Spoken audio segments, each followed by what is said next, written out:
Do you want to get into the Stanley Cup Finals? And I watched that too. So I don't know if we want to start off with the negative things, but I remember, Dad, you talking a lot of times at the start of the playoffs that you were worried about the referees. I was always worried, yeah. And I was worried about the referees, and I don't want to think, because it's been so good. The hockey's been good. And have you noticed every time Tampa defenseman touches the puck, either hit. Now you're going to say, and they pass the puck, and then the guy keeps on coming and hits them. And a lot of people would say, why would he? Why would the guy, if he's already passed the puck, why hit him? Because the next time he gets the puck, he'd pass it faster. And this is a rough series, and the hockey's been good. Yeah. We don't want to be negative, and the NHL has done a great job. I kind of like it the way it is now. I'm going to be the Yeah, I don't miss the fans. I don't miss the fans at all. The fans are going to be annoying when they come back. Baseball, those guys, after a while, those stupid pictures of fans and everything get me. And I have to admit, the basketball is like watching a tournament in high school. Hockey has been really good, and the players have been really good. They've been stuck to the bubble and done a great job. Yeah. And so I don't want to be negative, but what was it? But that penalty in overtime on Jamie Benn. That really, that could be Stanley Cup. That could be a turning point in the Stanley Cup. And I think it is, to tell you the truth. Now, you could say it was a penalty, but when it gets into overtime, and I remember John McCauley coming to me at the start of overtime, don't embarrass me. Now, if a guy is going in for a shot and for a goal, and a guy trips him, okay. That's a penalty. You got to call a penalty like that. Or if a guy rips his feet out from under him in front of the referee. And another thing I don't understand is why the referee way in the corner got to call a penalty, and the guy right next to the penalty doesn't call it. Right, because on the Jamie Benn penalty, and then it went into overtime. It was an overtime, and Tampa scored on the power play. It wasn't the ref that was 2 feet in front of the play. It was the guy that was 60 feet away that called. I don't understand that one. That's another one I don't understand. Another thing we'll get into the icing too, the two negative things I shouldn't get into, but I am. But I remember John McCauley come and said, don't embarrass me. And what he meant by that is, don't do it obvious, or I will call a penalty in the overtime. But he was going to let you play. He was going to let you play, but don't. He was the best referee of all time. Yeah. He was going to let us play. And what he's saying is, don't go too far and embarrass me. And I remember the very first penalty in overtime that was called, or I remember, was Van Hellemond, and it was a breakaway, and he had to call it. I mean, the guy was a breakaway, so he just flipped his feet out from under him. And you know what really bothers me is if the head of the referees or the head of the NHL, that man has a lot of courage calling it in overtime. It's easy to call a penalty. I mean, that penalty should never have been called. Well, because from my perspective, I mean, I think it was a point he got knocked down. The Tampa guy could have got a penalty for interference. Yeah. And Jamie Benn fought through it and pushed him out of the way. So you're almost, the referees, if they're getting praise and everybody's saying that's good, you're almost telling the players to dive. Because if Jamie Benn fell when that stick was around him, they would have got a penalty or a power play. How about Pavelski in the game last night, Saturday night? He gets hit the stick come up and hit him in the helmet, and he's trying to get a 5-minute major. Yeah, he's trying to squeeze some blood. I don't know where he's going to get the blood because the stick never hit him. Yeah. But anyhow, the referees just let them play when it gets into it, because it's getting. Yeah, because there's been a lot of overtime penalties and goals like that. You know, the one in that put Vegas out, but that was that stupid over the glass. No, the over the glass. And you know, that over the glass started Jerry Cheever's goaltender I had in the Boston Bruins. When things get kind of rough and you know things are running around and we weren't playing well and the other team was playing well, he'd just shoot at the stands. He could really handle a puck. And they put that in for him. And now it's automatic. And it's sad to see that like that in that Vegas game. Forget the defenseman. That's not the spirit of the rule, because the spirit of the rule was like if he's skating backwards and he's getting pressure and then he flips it out, but he just hit it off the glass, and the Dallas guy, I forget who was checking him, hit his stick. Yeah. So it was like, he hit his stick, and then they went up, and that's not the spirit of the rule. But I remember, Dad, Coach's Corner one time years ago, you said that the rinks vary in the height of their glass and where it started to come up. I remember you saying that. Yeah, and I showed it, and nobody would believe it. It was a foot difference. And believe me, if you notice all the pucks go over, they're only about 6 inches over.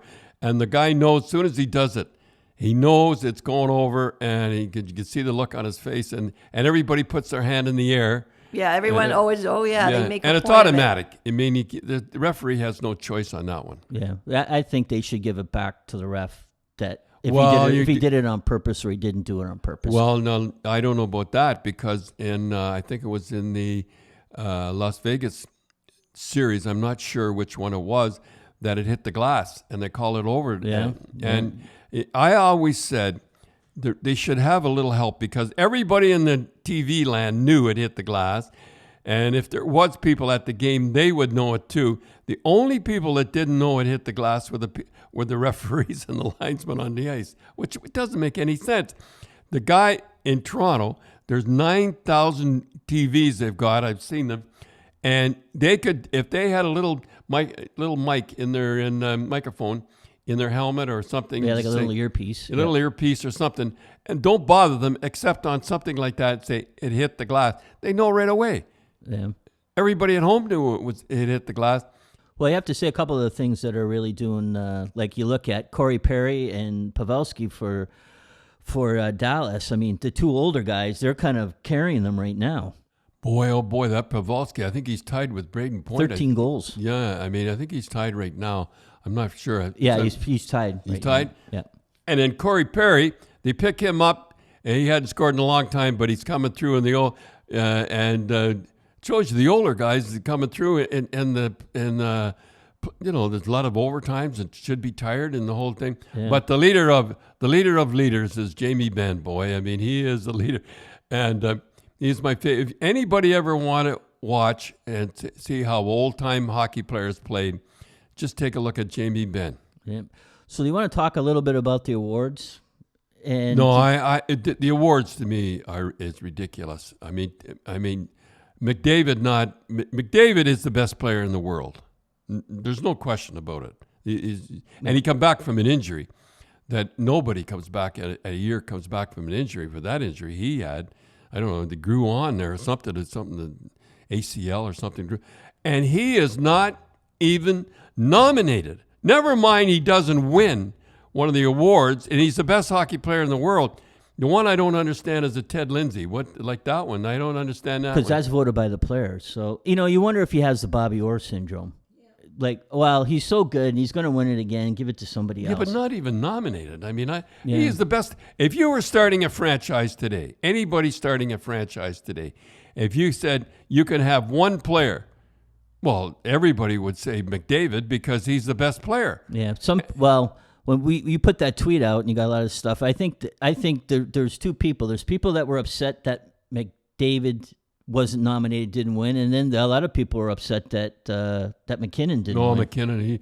I remember we had him in the prospect game, and he was in Halifax. In Halifax, and he was so nervous. He did one rush. Yeah, one good play, but everybody, he was the big guy, right? And you could just see he was so nervous, and just he was. Good boy? He is like when he grabs that puck, he goes, and when they got beat out, they kept putting the camera on him. He said, "Like what happened? That was a good team, boy. Yeah. I thought they. Well, but you were saying the other day that if Dobie played the way he played against both Vegas and he played good last night. That the game probably the he Dallas cracked though. I mean he's cracked. Gave up 4 goals, but he come right back again, boy. But you can imagine Vegas watch and say, why couldn't you play like that when you played against us?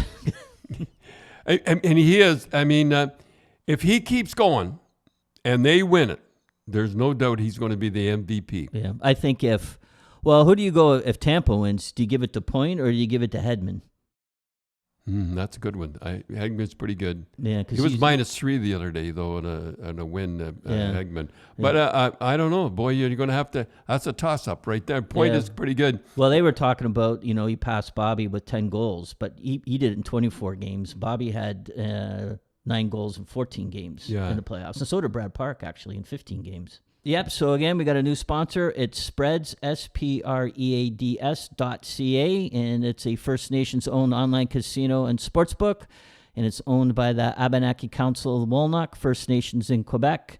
And if you sign up now and enter the promo code GRAPES, because one day we should have to go in like how you got your nickname Grapes.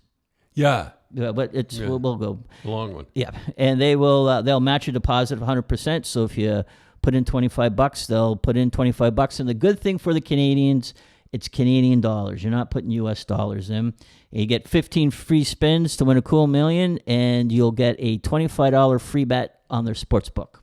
So thanks very much for them to coming on board. Yes, and don't forget your jacket. Bid on the jacket, Cindy. That's right. Coach's Closet, coopinc.ca. Help our friends. That's right. So we'll see you next week, and by the next time, 2 million people. Oh, that's right. We forgot to say we last week we hit 2 million downloads. So we want to thank everybody for listening and subscribing and following us. We appreciate it. And actually, after next week we'll be talking about who won the Stanley Cup, right? And we'll be talking about the baseball because the baseball will be going on. Maybe we could talk about celebrations, Dad. Some celebration stories. Yeah, we must talk about that. One just before we leave.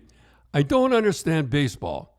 They make the playoffs, and it's like in hockey, nobody cares who ends up second. If you get the finals and you lose, doesn't matter. But baseball. You guys went with the Bruins. You never were awarded like nothing. We don't want it. We didn't want it because if you don't win the Stanley Cup, nobody remembers a second place.